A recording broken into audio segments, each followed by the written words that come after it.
اللہ نے قرآن میں فرما دیا وَرَفَعْنَا لَكَ ذِكْرَكَ، اے پیغمبر ہم نے تیرے ذکر کو اونچا کر دیا، اے پیغمبر ہم نے تیرے فکر کو اونچا کر دیا، ہم نے تیرے کردار کو اونچا کر دیا، ہم نے تیری ذات کو اونچا کر دیا، ہم نے تیری ہر بات کو اونچا کر دیا۔ صرف یہی نہیں، ہم نے ہر اس چیز کو اونچائیاں عطا کر دی جس چیز کی بھی نسبت تیرے ساتھ ہو گئی۔ آئیے اب دیکھتے ہیں کہ اللہ نے یہ بات جو کہی ہے کہ ہم نے ہر اس چیز کو عزتیں عطا کر دی جس چیز کی نسبت تیرے ساتھ ہو گئی، چاہے وہ گلیاں ہو، چاہے وہ کوئی شہر ہو، چاہے کوئی زمانہ ہو، چاہے کوئی گھر ہو۔ آئیے ذرا اور طریقے سے میں آپ کو سمجھا دوں کہ حضرت ابو بکر صدیق کو دیکھ لیجئے کہ ابو بکر صرف ابو بکر ہی تھا، لیکن جب میرے نبی کے قدموں میں آیا ہے تو صدیق اکبر بنائے۔ حضرت عمر پہلے صرف عمر ہی تھا، لیکن جب وابستگی میرے نبی کے قدموں کے ساتھ ہوئی ہے تو فاروق اعظم بنائے اور قاتل سے عادل بنائے۔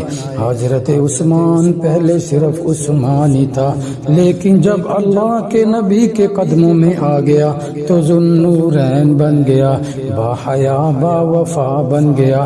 علی پہلے صرف علی ہی تھا، لیکن جب اللہ کے نبی کے قدموں کے ساتھ وابستگی ہو گئی تو علی رضی اللہ تعالی عنہ بھی حیدر کرار بنے، اسد اللہ کے غالب بنے۔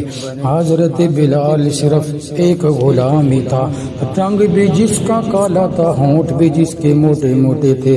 آج کے اس دور میں ایسے شخص کو کوئی دیکھنا گوارا نہ کرے، اس دور میں بھی کچھ حیثیت نہ تھی، لیکن جب میرے نبی کے قدموں میں آ گیا تو حضرت بلال کو بھی اللہ نے اتنی عزتیں عطا کر دی، اتنی بلندیاں عطا کر دی، اتنی رفعتیں عطا کر دی، ایسی شانیں عطا کر دی، ایسا بلند مرتبہ عطا کر دیا کہ وہ چلتا مکے کی گلیوں میں تھا اور اس کے قدموں کی آہٹ جنت میں سنائی دیتی تھی۔ ابن عباس بھی پہلے صرف ابن عباس ہی تھا، لیکن جب اللہ کے قدم اللہ کے نبی کے قدموں کے ساتھ وابستگی ہوئی تو ابن عباس بھی مفسر قرآن بن گیا۔ ابن مسعود صرف ابن مسعود ہی تھا، لیکن جب نبی کے ساتھ وابستگی ہوئی، نبی کے قدموں میں آیا تو محدث اعظم بنا۔ حضرت ابو ہریرہ کو کوئی جانتا نہ ہوتا، لیکن میرے نبی کی برکت سے ابو ہریرہ بھی حافظ الحدیث بن گیا۔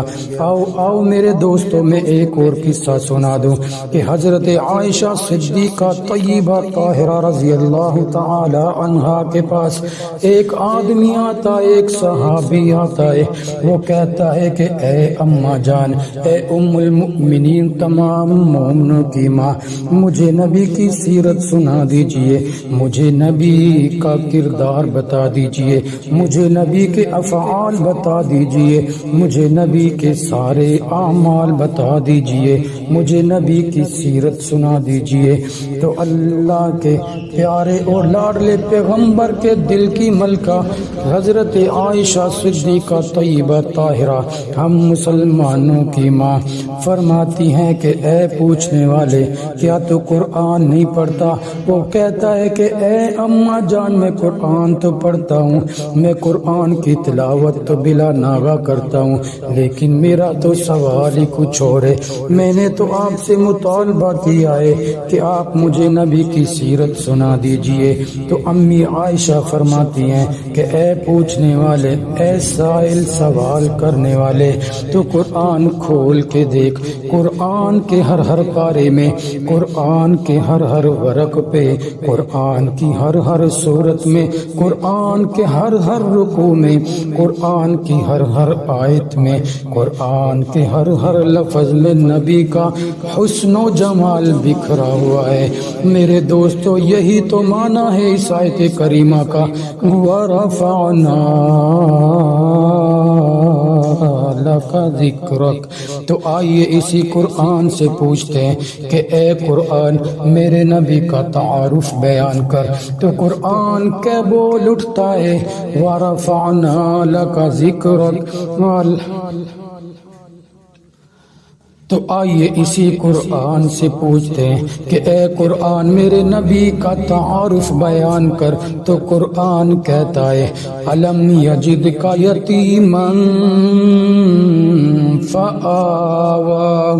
اے قرآن تو نبی کے زمانے کی بات کر۔ تو قرآن بول اٹھتا ہے والعصر۔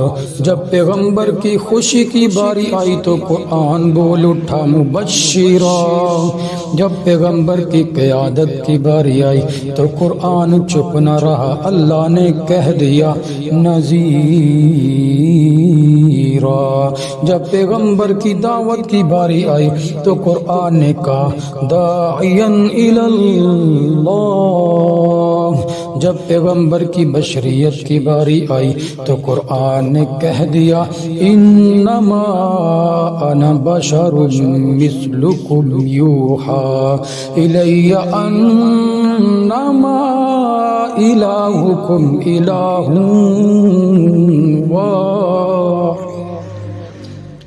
انما انا بشر مثلکم یوحی الی انما الہکم الہ واحد۔ اے قرآن تو نبی کے معراج کا ذکر تو کر۔ تو قرآن کہتا ہے اسریٰ بعبدہ۔ جب پیغمبر کے شہر کی باری آتی ہے تو اللہ نے قرآن بنا کے نازل کر دیا ہے۔ اللہ نے قسم اٹھائی ہے اور کہا ہے لا اقسم بہذا البلد۔ جب ان پیغمبر کی صفات کی باری آئی ہے تو قرآن بول اٹھتا ہے انا ارسلنا کا شاہدا ومبشرا ونذیرا۔ جب پیغمبر کی زلفوں کی باری آئی تو قرآن نے کہہ دیا واللیل اذا سجا۔ جب پیغمبر کے دانتوں کی باری آئی ہے تو قرآن نے یاسین کہا ہے۔ جب پیغمبر کی آنکھوں کی باری آئی ہے تو قرآن نے کہہ دیا ہے ما زاغ البصر ما زاغ البصر وما طغى۔ جب پیغمبر کے چہرے کی باری آئی ہے تو قرآن نے والضحیٰ کہا ہے۔ جب پیغمبر کی پسینے کی باری آئی ہے، سینے کی باری آئی ہے، جب پیغمبر کے سینے کی باری آئی ہے تو قرآن علم نشرح لک صدرک کہتا ہے۔ جب پیغمبر کے ہاتھوں کی باری آئی ہے تو قرآن وما رمیت اذ رمیت کہتا ہے۔ جب پیغمبر کے اخلاق کی باری آئی ہے تو قرآن نے انک لعلی خلق عظیم۔ اور جب پیغمبر کی رحمت کی باری آئی ہے تو قرآن نے وما ارسلناک الا رحمت للعالمین کہا ہے۔ جب پیغمبر کی غار کی باری آئی ہے تو قرآن نے ثانی اثنین اذ ہما فی الغار کہا ہے۔ جب پیغمبر کی ازواج و بنات کی باری آئی ہے تو قرآن بول اٹھا یا ایھا النبی کل ازواجک و بناتک۔ جب پیغمبر کے شاگردوں کی باری آئی ہے تو قرآن نے کہہ دیا اولئک هم المفلحون۔ جب پیغمبر کے ساتھیوں کی باری آئی ہے تو قرآن نے کہہ دیا ہے اولئک هم المہتدون۔ اولئک هم المفلحون۔ اولئک هم الفائزون۔ اولئک هم الفائزون۔ کہ یہی کامیاب ہیں۔ جب پیغمبر کے عاشقوں کی باری آئی ہے تو قرآن کہہ دیتا ہے اولئک الذین امتحن اللہ قلوبہم تقوی۔ جب پیغمبر کے صحابہ کرام کی مغفرت کی باری آئی ہے تو قرآن نے کہہ دیا لہم مغفرۃ وَأَجْرٌ عَظِيمٌ۔ جب پیغمبر کے جانشینوں کی باری آئی ہے تو قرآن نے کہا ہے اولئک ھم المؤمنون حقا۔ تو پھر یہی وجہ ہے میرے دوستو کہ جب پیغمبر کی خود کی باری آئی ہے، جب میرے نبی کی اپنی باری آئی ہے تو قرآن نے کہہ